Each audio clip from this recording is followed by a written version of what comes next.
I think we're live. It Yeah. says we're live. I'm going to go over. And it is 8 o'clock. Oh, we're right on the button Right here. on a ticket. I'm going to hit the button. It still says starting soon here because it's a few minutes. No, it's seconds, not minutes. Uh-huh. But when the clock ticks, it feels like minutes. Oh, it's still not showing. Let's see. It says it's live. Is it lying? Looks like it's showing up now. I think we're live. Here we go. Okay, we are live. Hey! Hi, everybody. I am Ellie Walsh with The Pleasing Personality. And I'm Carol Mikowski, also with a pleasing personality. That's it. That's because tonight. Huh? Hi. No, tonight we're here to talk about Pleasing personality. in the book, you know, I'm laughing because in the audio book it calls it lesson 10. Some other books it calls it lesson 10. And in this particular book, it calls it lesson 9. So whatever lesson you want to call it, 9 or 10, whichever your book says, it's lesson pleasing personality lesson. That's what it is. So that's what we're here to talk about. And I'm going to try to be as pleasing as possible. Say that 3 times fast. Pleasing as possible. So you're going to bring us up to snuff? Yep. Well, we started off with the mastermind as an introduction in this book. Then we went into definite chief aim and self-confidence. Then we went into the habit of saving, and initiative and leadership, imagination, enthusiasm, self-control. Last week was the habit of doing more than paid for, and this week is pleasing personality. So we're more than the halfway mark at this point now. Yeah. And in terms of pleasing personality, Napoleon says there are several attributes that go into that concept, and they include things like your appearance, the clothing that you wear, how you look, your thoughts, your character, your vitality, how you speak, the tone of your voice, and your overall presentation. And he spends a lot of time talking about how you shake hands. Not too strong, not too weak, just right, like Goldilocks. And your eye contact. So that one time he talked about an elderly woman who went into his office, and she handed her card into the secretary and said she wanted to see Napoleon, but would not say, no matter how much cajoling, that what it was that she wanted to see him for. So he decided to come out and meet her and greet her, and he said that she had such a lovely look in her eyes when she looked at him, a smile on her face, and a handshake that she actually didn't let go of his hand for a little bit because she took time to tell him what a wonderful person he was, how she's happy to meet him, and she had some things she wanted to talk to him about. And he said he virtually melted into her aura and invited her right into his office, gave her his chair behind the desk, and he sat in the customer's chair on a hard chair, and she had him from there. So she talked to him for 45 minutes, telling him what a wonderful man he was, how she was impressed with all the work that he was doing. Then she started to unfold a package that she had, and he thought to himself, here it comes, here's the sales pitch. And what she unfolded was a year's worth of magazines that he publishes with a lot of different articles in it, and she went through each magazine and pulled out something in it that she liked, that he had written, an editorial or whatever, and spoke about it at greater length.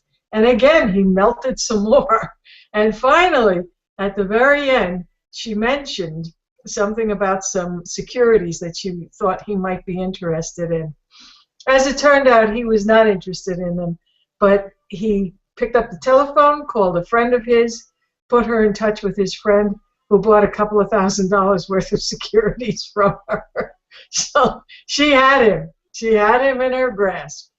And he So, so I think of that on everyday life, okay? Um, because what he talked about was, she talked more about him Right. than anything, and she built him up. Mm-hmm. As a matter of fact, he talks about how that's the salespeople. If you're in sales, that's your biggest damn problem. If you're running there just talking about you and what the hell you want to sell, Right. and you're not investigating the person that you're wanting to sell to, because then he used that for somebody else that was in sales too, how they utilize this. And so it made me think of the saying, people don't care how much you know until they know how much you care. Ah, And I yes. think it's John Maxwell that coined that. It's his quote. And it's true, until like he said, we're all vain. Mm-hmm. So, he was an author, and, he was the editor of that magazine, and, she went in, and I don't, and she wasn't bullshitting. He talked about how Right. you can tell somebody's bullshitting. Right. So you Right. can't con this, Right. this is really interesting, because, in essence, he's talking about learn how to have a pleasing personality, but you can't con a pleasing personality. Right. Right. So to me it's all about you, because you can, like, he actually goes on in there and he talks about you can learn the right handshake. We've all had that. Somebody shook your hand and it felt like, what was this, a wet fish? It just shook my hand. It was like, oh, it's like oh, or the look in your eye, or you ever had those people that come up to you and they're not even friggin' looking at you, they're looking beyond you because they're interested, you're in like some kind of networking group or something, and they're just trying to run around and get their face in everybody's, and you got your face in my face, you got it to the point that it's blank. For me, and we're all really good at picking up vibrations. I'm aware that I am. The more you are aware that you are, the more you pick them up. So that idea of your first impression, which in actuality he was talking about when that woman, when he saw that smile on her face. Right. That started it right off for him. Right. Yep. He said, he calls it, and he talks about this in other points in the book about neutralizing somebody. Yes. Because he was coming out and he said he was only going because it was a woman. It was an elderly woman. And so he probably wasn't even going to go out. All right. But he went out because it was an elderly woman and he figured she's trying to sell me a book and I'll probably buy it and let's just get this over and done with. Right. And then when she smiled, he said she touched, in essence, my words, she touched his soul. Mm-hmm. Yeah. But when you read what he's saying, she did. She touched his soul. Right? She connected with him. Yeah. And then she didn't shake his hand like a wet fish, and she also didn't break his hand. So, it's that's, so now we can go back into other lessons. That's self-confidence, right? That's creativity. That's enthusiasm. Mm-hmm. It's all there. He connects it up with cooperation and imagination a lot. Well, imagination, especially because then he goes into other stuff in this. But, the imagination of realizing if I really am going in to sell something, I ought to find something out about these people. Mm-hmm. So if you are in any kind of sales, and most business today somehow, some way is selling. People think they're not, and they are. Because you're even selling yourself if you're in a job. Especially today, how quickly they get, they replace people or knock down the workforce. So, but my thing still is, you really can't learn this. You've got to be this. I think you're learning it by being aware of it. And by looking at these topics before, understand, and he would talk in here, he talks about auto-suggestion. He brings you back into that, in the chapters where you're putting out who you want to be, and you're using auto-suggestion. I would call you shifting your mindset, whatever the heck you want to call it, affirmations. Today people would call it affirmations, Mm-hmm.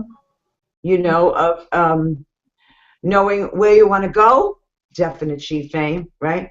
Mm-hmm. And if you want to go somewhere, you want to, there's something different in your life that you want to be, and you want, you know, you've met people that you think, oh, I'd like to be as confident as that person, or I'd like to be as good of a speaker as that person. And so you're taking those, looking at those characteristics, and you're looking to make them a part of you. And one of those, he's right, is autosuggestion. Notice he's happy that I said he's right.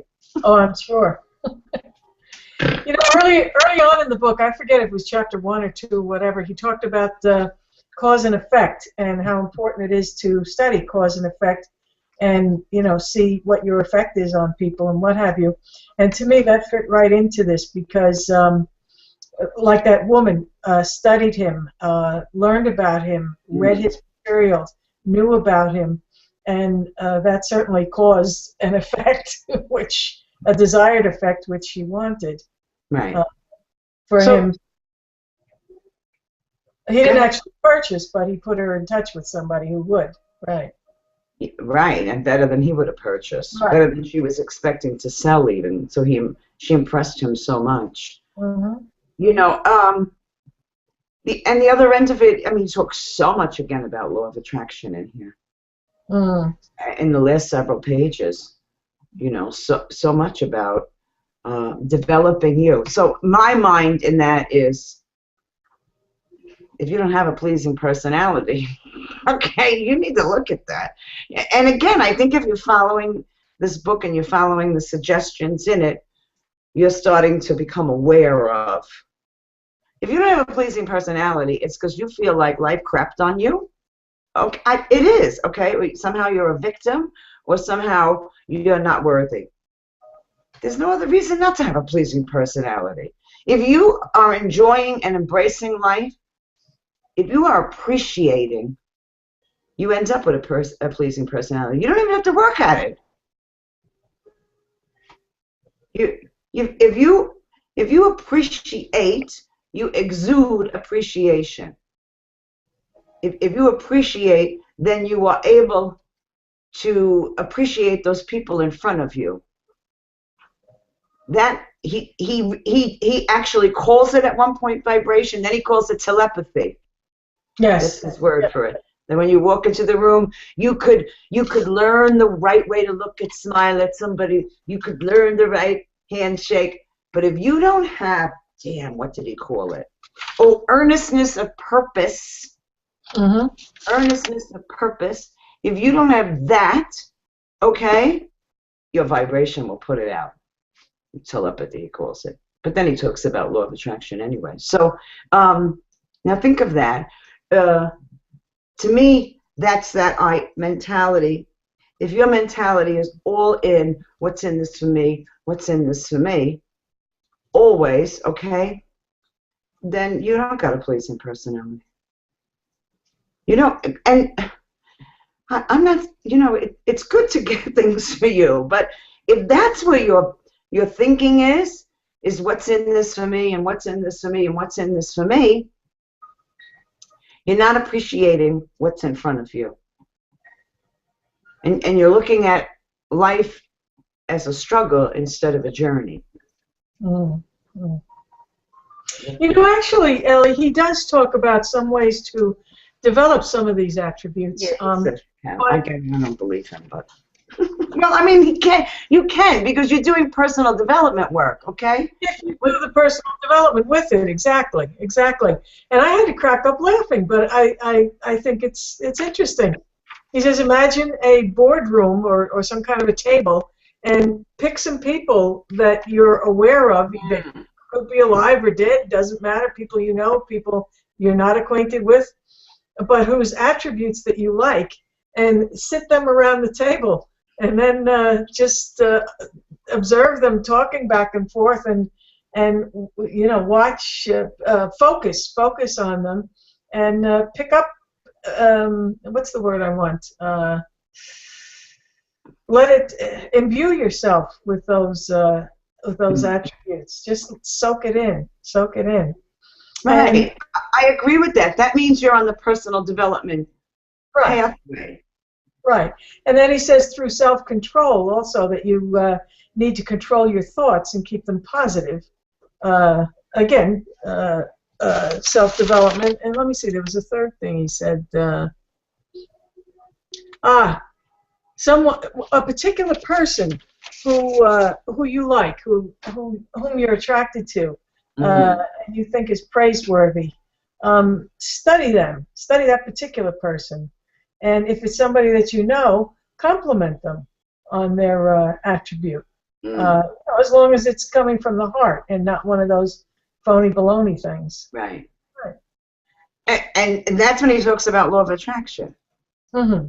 If you are complimenting people, I will call it appreciation, but complimenting them, and you're putting it out, and it comes back. First of all, you end up finding out people start seeing those qualities in you. That's law of attraction at work. That's not voodoo, okay? If I'm recognizing this characteristic of this person, I'm vibrating it. If I'm recognizing, now that goes both ways. If I'm looking at this person who I say says is a creep, I'm going to end up vibrating that. Okay? So if I'm looking at this person and I am appreciating, that's the word I like, their characteristics, whether it be the kind of person they are, that they're kind to people, or that they're a smart business person, or that they're a great speaker. He talks a lot about being a speaker. That characteristic grows in me. And that's law of attraction at work. And then you find people saying that back to you. But why is that? That's not voodoo again, nor is it magic. Because you end up more around people like that. Mm-hmm. Mm-hmm. Because you are now exuding that. Mm-hmm. That's your vibration. So it is worth taking the you time. That's that same story that you hear people say, look at the 5 people you spend the most time with. And, you can do this for anything. Look at their finances, and you're probably somewhere around the same finances as them. Look at their attitudes, and you're probably around the same attitude as them. An intelligence level, too, some people say. Right. So, and I'm not beating up on anybody's friends, but if you want to go into different places in your life, then you've got to step into them. And that doesn't mean forgetting about your friends, as a lot of times your friends will follow you because somebody is changing the flow here. Some of them could take longer than others. But, they're noticing. And other people, you have a different influence. Again, people go, oh, my God, you're telling me to get rid of my friends. No, I'm not. I'm not. But I am telling you to pay attention. That who you spend, the 5 people you spend the most time with, you are probably in a very similar financial and attitudinal, is that a word? I just made it up. Attitudinal word, it's my word now. You're probably in the same attitudinal mode as they are in. So, that's an interesting thing. So when you're doing what he says, start noticing other people, characteristics that they like, and complimenting those characteristics and being aware of it. Again, what are you doing? You're raising your vibration and you're raising your awareness level. Mm-hmm. It's huge. Mm-hmm. I sound like that guy upstate New York that sells cars. Huge. Oh, yeah. Fucillo, I think. Fucillo. He uses the adjective agreeable several times throughout the chapter, too. He talks about the polar opposites. Being agreeable, being affable, being a builder, doing things positively, and then he talks about the other end of the stick too, destroyer. And I'm just going to relate something that we were exposed to lately that sounded like a wonderful idea, and we pursued it a little bit. And it began to stink after a while, and we realized it was kind of a little bit on the shady side. And he actually, yes, Yeah. And he actually uses, and we dropped out, right. So he actually uses the word shady, and he says shady transactions destroy character. I love that. Yeah. Right. Yeah. Right. And you know what? When you get, I look back and I go, years ago would I have done this thing? And it probably still would have bothered me, but I probably would have stayed with it because I was so into, I got to follow the path of the dollar sign instead of the path of integrity and character. Oh. You actually brought it up first. You said this just doesn't feel right. Yeah. And when you said it, I said, yeah, you're right, it doesn't. It just didn't feel right to me. And again, I'm not judging what other people do or don't do. It was not appropriate for me. That is huge. All right, because I'm not saying people won't make money with that thing and other things that people do, they will. Okay? And so I'm not terming it bad or good. But what is appropriate for me? And that's a question people need to ask themselves. If you start getting stuff that you're thinking, and there was that fight. Oh, but people are making money. Oh, but for me, it wasn't. I have to stay in line what feels right for me. Otherwise, that's where you throw your vibration off. That's where you screw around with your own integrity. If you're not following, and if you're not following your own guidance, we all have a guidance system. We're not used to tapping into it. I think as you read him, you start to go, oh, ooh, yeah.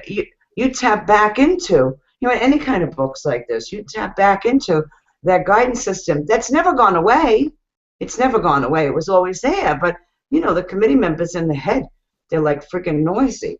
So you don't hear it until that's why, they talk about read every day, listen every day. If you're doing that, you are feeding and nurturing, your own being, your own beingness. You're coming back into connection with it instead of following what somebody else said you should be and shouldn't be.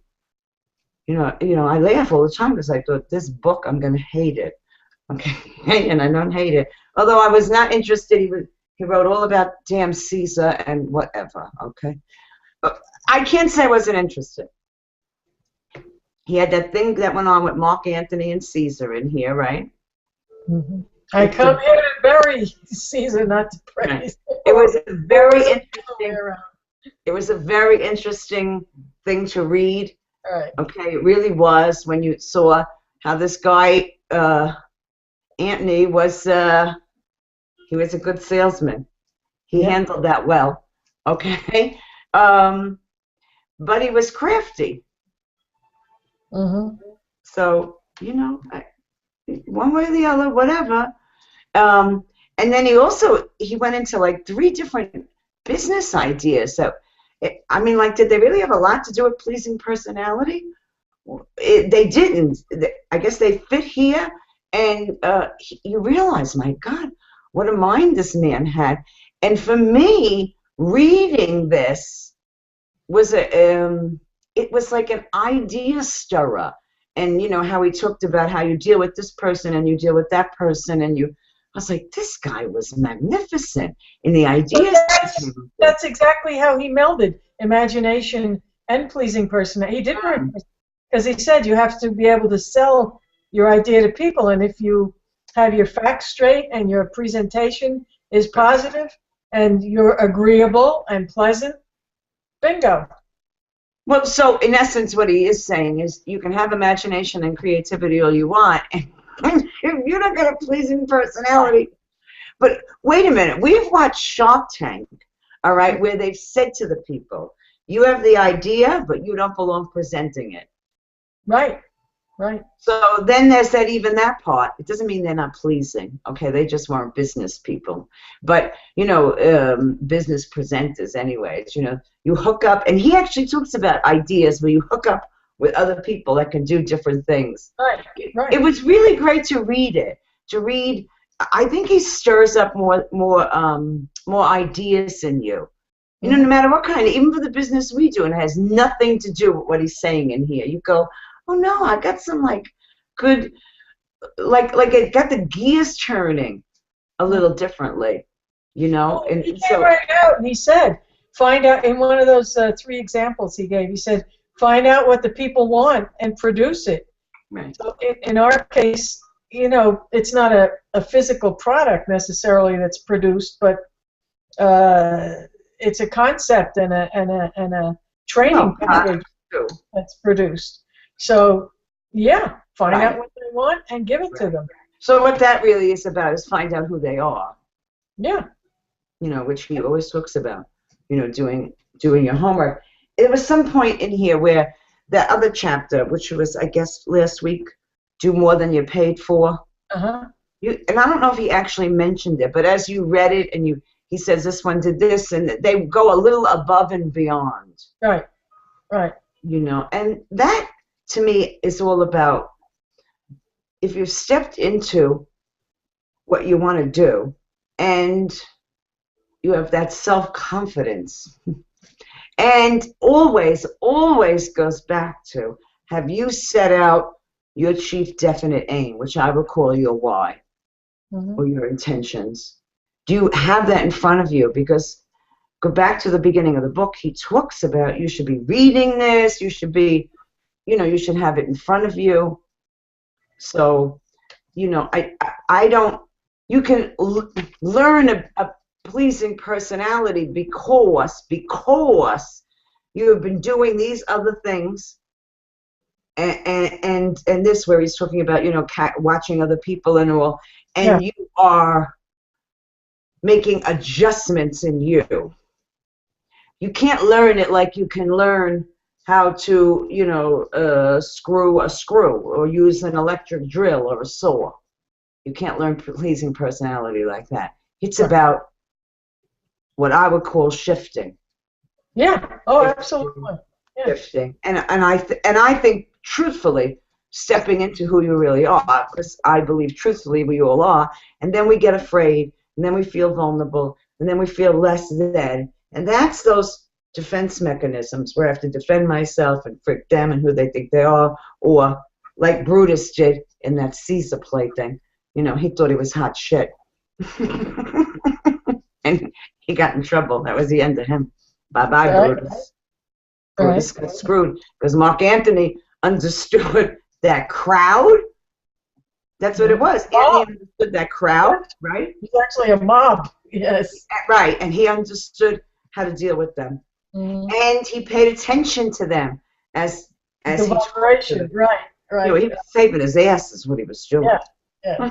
And he was making sure Brutus got blamed. And Brutus did. And he did it without saying Brutus is to blame. It was so cool.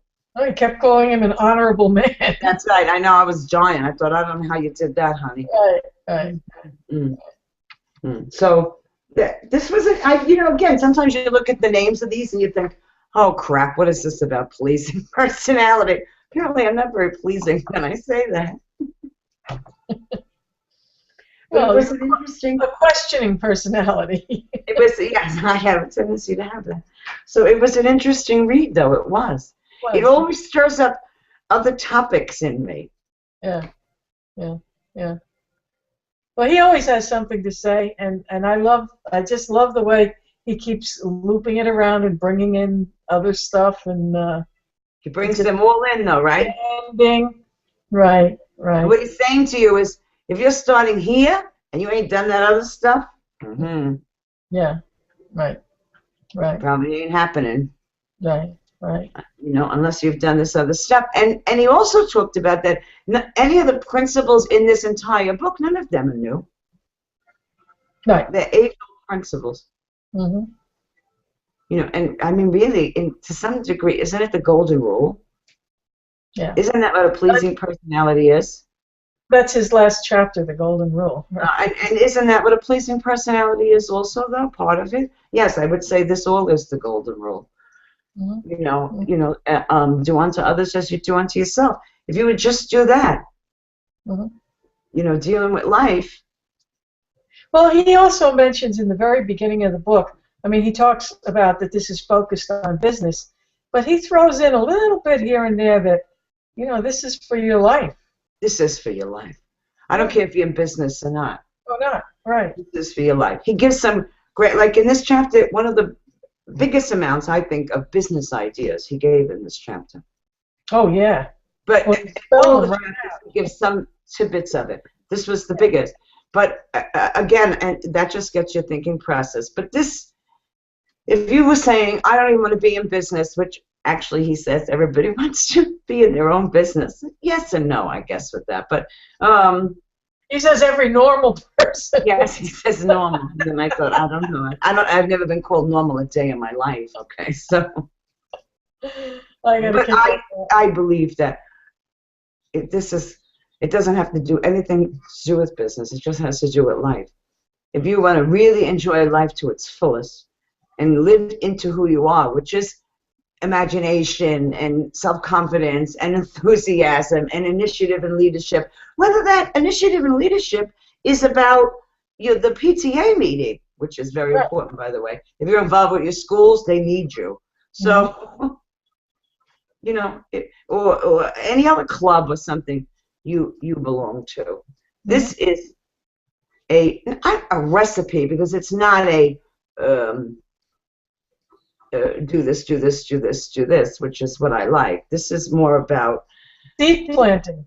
Yes, and stepping in and recognizing who you are and what you're putting out to the world, and raising that awareness level. Right. Stop complaining about other people. He said something about complainers in here. Now I forget. I read so much. I tried to write notes, but I can't write the notes. Yeah, in so many words, he said there's no room for complainers in here. Yeah, he did. It was. Yeah. I'll find it when we're done. Oh, the art of being agreeable. No person with a grievance can also be a person with an attractive personality. Grievance, that was his word.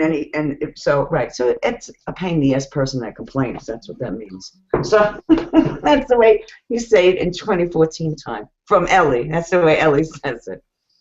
So I mean, to me, it's a book that why high school students should read this book. That would be interesting. Yeah. So what's the next? Oh, the next chapter. Do you remember? The next chapter is. You like this one, you said. I know. Oh, thought. Accurate thought. Accurate thinking. Accurate thought. So that'll be an interesting chapter. Yes. Yes. So cool. It is. All right. So we'll be back next week. Is not Memorial Day, is it? It might be. If it is, we'll change the day, because people will be out and about playing on picnics maybe. We'll see. No, it's not next week. It's the week after, I guess. So we'll figure out what we're doing on that Monday, whatever. It is next week. Okay, whatever. We'll figure it out. Right. And I'll post it. I didn't check comments, so I don't even know. Sorry, I'm not being rude. I'm not a good multitasker. And we're good. So we'll be back for Accurate Thought next week. And with our pleasing personalities today, we'll say goodbye. Bye now. Have a great week.